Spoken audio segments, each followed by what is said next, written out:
We're back one final time today with our panel of political reporters. Kent Wainscott of WISN 12, J.R. Ross of WisPolitics.com, and Jesse Aupoinen of the Capital Times. Let's talk about the race now for state Supreme Court, because, Kent, this is just around the corner. This is one of these races that most people probably are not even aware of, but we have the primary coming up in February. Yeah, we're going to become aware of it pretty soon because the money is going to start pouring in. We're going to see a lot of advertising. And one of these nonpartisan races, right, in name only, really, because, you know, the recent history of Supreme Court races in this state. And it's an interesting dynamic, right? I mean, we've got three candidates, one very vocal about his stance progressive on values, the left, right? Another more to the right, conservative, and then the other kind of perceived to be sort of in the middle of the pack. So in a race where we tend to believe in some cases that a lot of voters maybe more in the middle, but in elections the money goes to the extremes.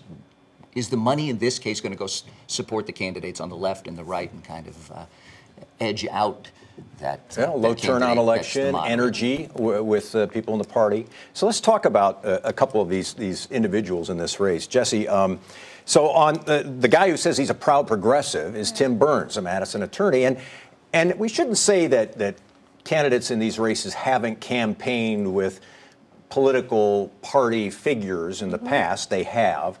But he's really embraced the progressive moniker. He has sounded off on everything from Donald Trump to court rulings. Is it different than past elections? It's a little different. It's certainly different for the quote-unquote liberal justices. I mean, people say they don't want partisan judges on the bench, but the people who come out and vote for primary elections usually are stronger partisans, which makes this interesting.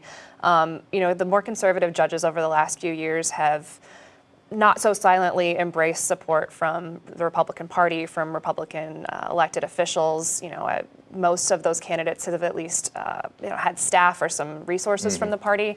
On the liberal side, we've seen them trying to eschew that a little bit, trying to stay away from it, and it hasn't worked. So I guess why not? Give it a shot, see if it works. But it is different. It's going to be interesting to see what voters think of that. The Sauk County judge, Michael Skrenak, describes himself as a judicial conservative, much more in the mold of the guy he wants to replace, Michael Gableman. Really no surprise there. There is always a candidate in Wisconsin, the Supreme Court elections, who sort of fits that bill, and he does. Yeah, and what's interesting is we have kind of competing rules of physics in Supreme Court elections. One of them is Wisconsin voters have shown a preference for somebody with judicial experience for the court. Let's strike against Tim Burns. However, we've had a three-way primary for the Supreme Court recently where you had a progressive candidate, a conservative candidate, a moderate candidate. That moderate candidate got about 10% or so of the vote. Joe Donald, yeah. So what's going to happen? And then this is really going to be interesting, early first test of is there a Dem wave building in Wisconsin? We're going to see a little bit of that in the special election up in the 10th Senate District in mid-January. But this is going to be a first statewide race in which voters have a chance to either weigh in against or for the conservative kind of occurrence happening in Washington and Wisconsin. This could be the sign of what's going to come in November. Let's talk about the other person in this race, Judge Rebecca Dallet. So she's from Milwaukee County. She's been a prosecutor. She's been a judge. A resume would say she has all the qualifications to be judged. Is it, you mentioned Joe Donald's performance, is it especially hard, Jesse, in a race of this kind to be sort of I'm going to be the impartial independent when our elections seem to be becoming more and more partisan? I think it is a challenge. She certainly has aligned herself more with the Democratic Party than the Republican Party. She's speaking at Democratic events, but she's not leaning into it the way that Tim Burns is. And I do think, Joe Donald is an interesting example to look at because from a resume perspective, he looked like he was the candidate for the job. But like I said earlier, I think the voters who turn out in these primary elections tend to be stronger partisans who maybe aren't looking for the moderate candidate that we all think that they are. So February is an election to keep an eye on, and April in particular. Absolutely. Yeah. And if I'm a Republican, I'm looking at Virginia and going, okay, I can dismiss that's a blue state. I look at Alabama and I go, okay, Roy Moore is a horribly flawed candidate.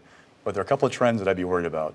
Minority turnout is up in both of those states, and educated suburban women are not really happy with the Republican Party right now. That'd concern me.